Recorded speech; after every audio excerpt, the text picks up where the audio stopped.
Around the world there are ecosystems that absorb and hold huge amounts of greenhouse gases.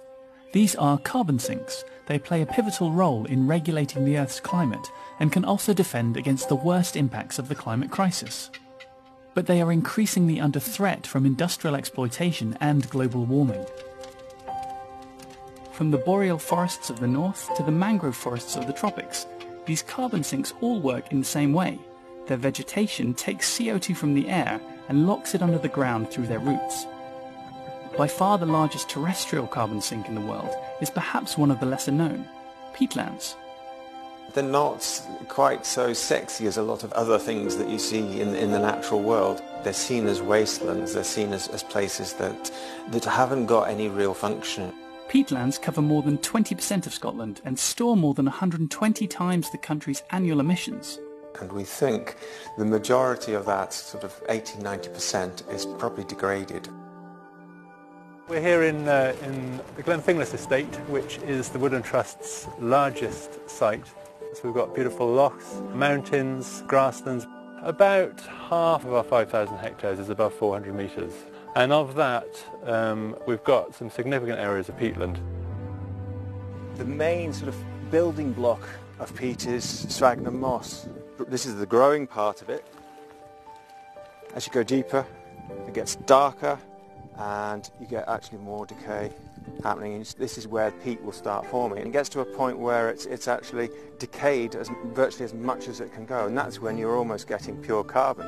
It takes 1,000 years for a metre of peat to actually form. Known peatlands cover 3% of the Earth's surface, but they store more than twice as much carbon as forests, about 550 billion tonnes. Because of exploitation from industries like mining, agriculture and forestry, many carbon sinks are losing their ability to hold carbon.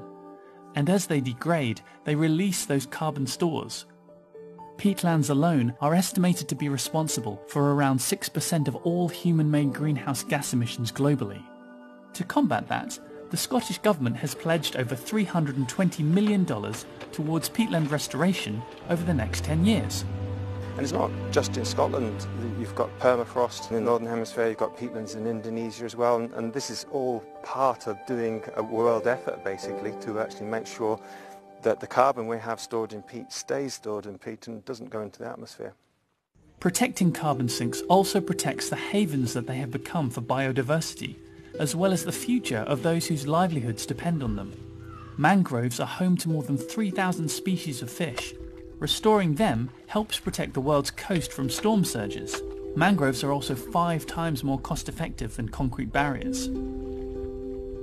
And stored in the world's boreal forests are an estimated 1 trillion tonnes of carbon, the equivalent to more than 90 years of human-made emissions.